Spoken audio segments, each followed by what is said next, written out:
All right, guys, here we are back for section 7. I know we're all excited. So here's our funny internet picture of the section. I'm a huge superhero fan. Not a big fan of Superman. I don't know, Superman.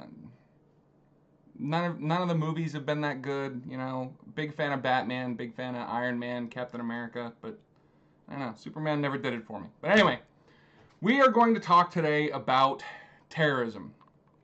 Now, terrorism is one of those very difficult things to talk about. And it starts with being difficult because terrorism is one of those things that you can't define, right?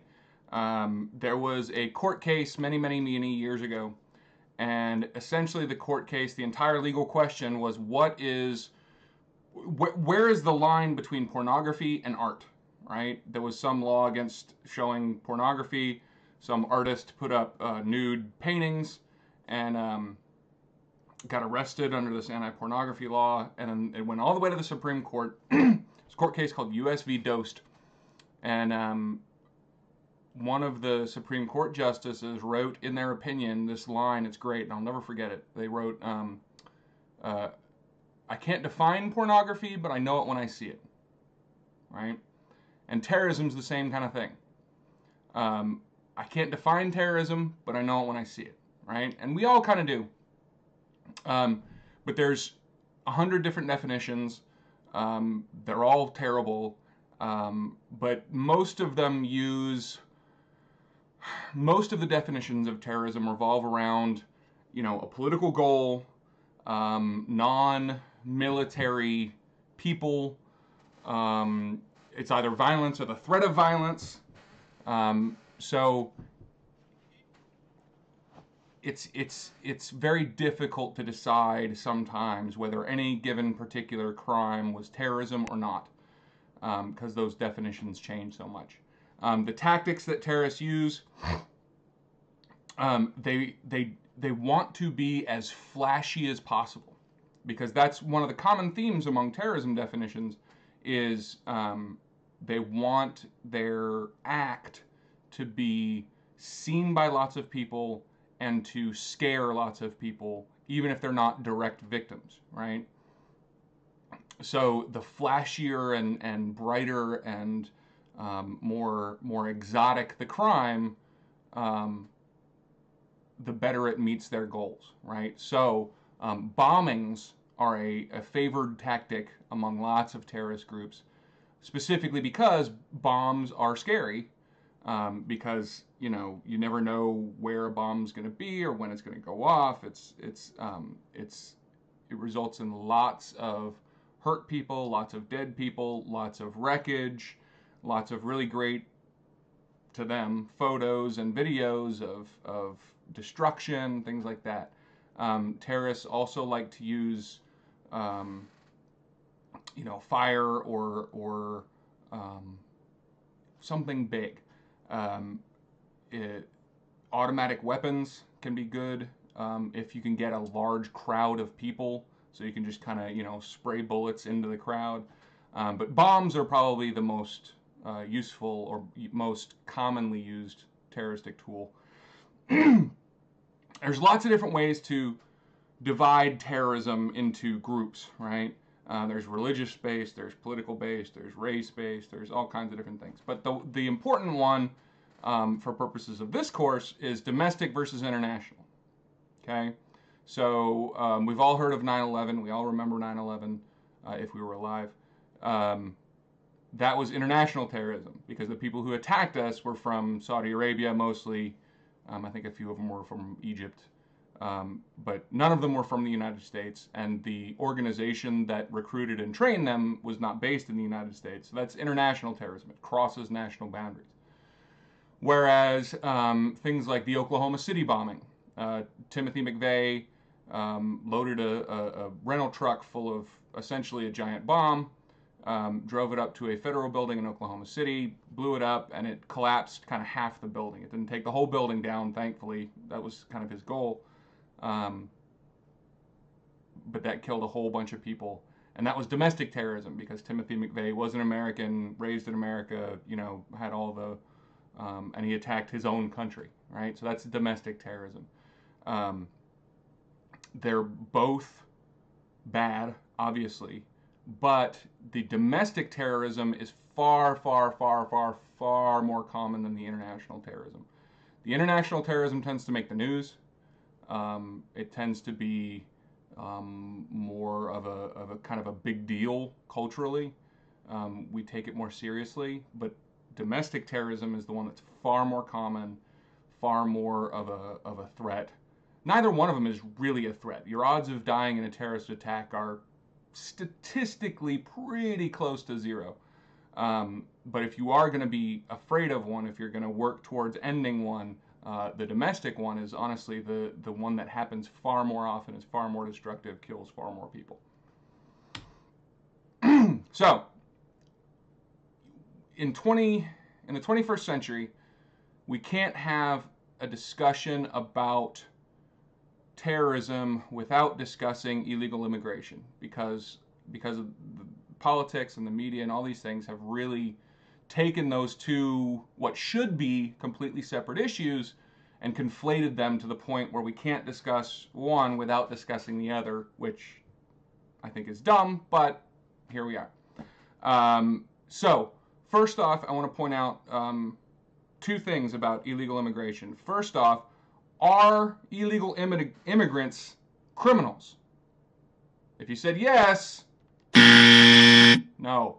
Illegal immigrants are not criminals. Being in this country illegally is not a violation of criminal law. It is a violation of civil law. We've talked about the difference between those two in previous courses. And illegal immigrants have, if they are here illegally, they have violated a civil law, not necessarily a criminal law. And then there is a reputation from the media, from politics, from lots of different places that illegal immigrants commit lots of crimes when they're here. And in fact, all the data we have shows that immigrants, whether they're legal immigrants, illegal immigrants, refugees, whatever, they commit crime at rates far less than U.S. citizens, right? So even the illegal immigrants commit crime. Their odds of committing crime are much lower than mine, for instance, as a U.S. citizen. So if a terrorist wanted to come into this country, there's lots of different ways they can do it. And things like applying for asylum or being a refugee or going through that refugee process makes no sense. Terrorists, if they want to come into the country, they can do it. They can usually do it legally. And if they can't do it legally, there's 1,000 easier ways for them to do it illegally than becoming a refugee or applying for asylum or doing any of those things. So, 9/11. 9/11 is really the kind of the giant elephant in the room of terrorism, right? I mean, it was by far the worst terrorist attack on American soil ever. It killed just shy of 3,000 people. It was a really, really, really shocking day for America. It is kind of the poster child of the international terrorism concept, right? I mean, when people think international terror, you ask 100 Americans, heck, 100 people from pretty much anywhere in the world, name a famous incident of international terrorism, I'll bet you 90% plus in the world, and wouldn't be surprised if it was 100% in the United States, answered with 9/11, the September 11th terrorist attacks. We mentioned in an earlier section that after 9/11, George Bush, who was president at the time, created the Department of Homeland Security, and then took a whole bunch of the federal law enforcement groups, the federal law enforcement agencies, and put them under that new department. One of the controversies surrounding 9/11 is our response to it. We militarized not just the police, but also kind of our whole society. Um, Essentially, the country kind of sort of lost its mind after 9/11. We did a lot of really weird things, a lot of, we were very scared, even if we wouldn't admit it. So we did things like, bought a whole bunch of guns and ammo as if that's going to protect us from bombs and planes and stuff. We developed a terrorism warning system that was the dumbest thing ever. It was like, green, blue, orange, yellow, red. They stopped using it after a few years because everybody kind of realized it was stupid. But part of that was kind of the militarization, not just of the people, but more in the subject of the police. The police started wearing more tactical clothing. They started having more tactical training. They started having more these, equipment and armored personnel carriers, which a lot of people inaccurately call tanks, grenade launchers, all kinds of stuff that made the police look and feel a lot more like the military. And that was a direct, that had been happening prior to 9/11, but 9/11 really, really ramped it up. And that became a large point of contention in politics and in the criminal justice system. So, what else did we change after 9/11? There was a huge increase in what are called mutual aid agreements. Okay? Essentially, what this says is a mutual aid agreement is two cities or two counties or two levels of government saying, hey, if something really big happens in our area, whether it's a natural disaster, a terrorist attack, or whatever, and we need help, you can come help us, and in return, if something happens in your area, we will come help you, right? For instance, when the Waco, the Branch Davidian thing in the early 90s, most of the people watching this were probably too young or not born yet. But so in the early 90s, there was this whole standoff between police. There was a shootout with a bunch of cultists and the police. And I lived in Austin at the time, and the Austin Police Department went to help the local area where that was happening, because all of the local areas, police officers and firefighters and EMS people, were all at this giant, crazy, insane scene. The FBI and the ATF were running it, but also the local police were there, everything was there. So the Austin Police Department and the Travis County Sheriff's Office sent a bunch of officers up to Waco, which was only an hour and a half away, in order to kind of help out. That's a mutual aid agreement, right? It's a formal process in which they say, if something bad happens to us, you'll come help us. If something bad happens to you, we'll come help you. There was an attempt to standardize the radio 10 codes. So, we've all heard, 10-4 means acknowledged. 10, but police have this elaborate system of, the person running from me might be a 10-14. I'm in a car chase might be, 10-28 or whatever, There was an attempt to, the problem was these were different department to department to department to department. And that caused a problem, like for instance on 9/11, don't quote me on this, but I think this is the two organizations I'm remembering correctly. I think it was the NYPD and the New York Transit Authority had different radio 10 codes. So they were trying to work together to save people's lives on 9/11, but they were kind of speaking a different language, if you will, right? So there was an attempt made to standardize those after 9/11. How successful they were, I don't know, but those did change. There were a lot more intelligence sharing agreements and organizations that popped up after 9/11, because, as I think I said in an earlier section, we had all the information we needed to stop 9/11 before it happened. The problem was each piece of the puzzle was held by a different organization, and they didn't share information well enough, and thus 9/11 was not stopped, and it ended up happening. The fact that different organizations are going to have different pieces of any future puzzle has encouraged everything from local police agencies all the way up to federal law enforcement to create intelligence sharing services, whether that's an entirely new organization that just helps collate and cross-reference data, or whether it's, just increased email communication or whatever. There's much more intelligence sharing now than there was prior to 9/11. And then finally, there's joint task forces. These, again, existed long before 9/11, but 9/11 really bumped the numbers up. And essentially what these are is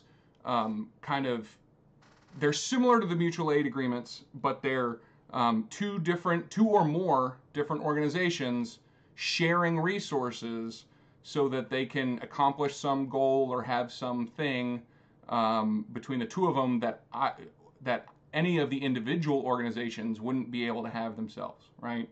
So for instance, if you're in a place where there are 3 small rural counties, any one of those rural counties on their own probably can't afford, say, a SWAT team. But if all 3 get together and they share the cost and they share the personnel and they share the equipment and the training burden and all that stuff, they can have a SWAT team that is responsible for all 3 counties, right? That is a joint task force. There are also joint task forces for things like forensics labs, right? A city might not be big enough to have their own forensics lab, but if they partner with the surrounding counties and the surrounding cities, now they can afford to come together and each kind of share the load, and now they can have a forensics lab that serves all those groups. And it's not technically a member of any one group. It is a partnership between many. Make sense?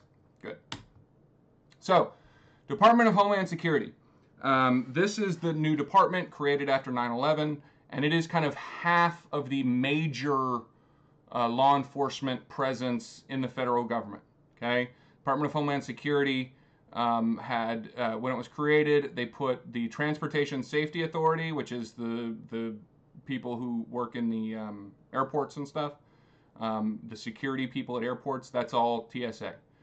Then there's the Coast Guard, which again is this kind of really weird combination of military and then civilian law enforcement.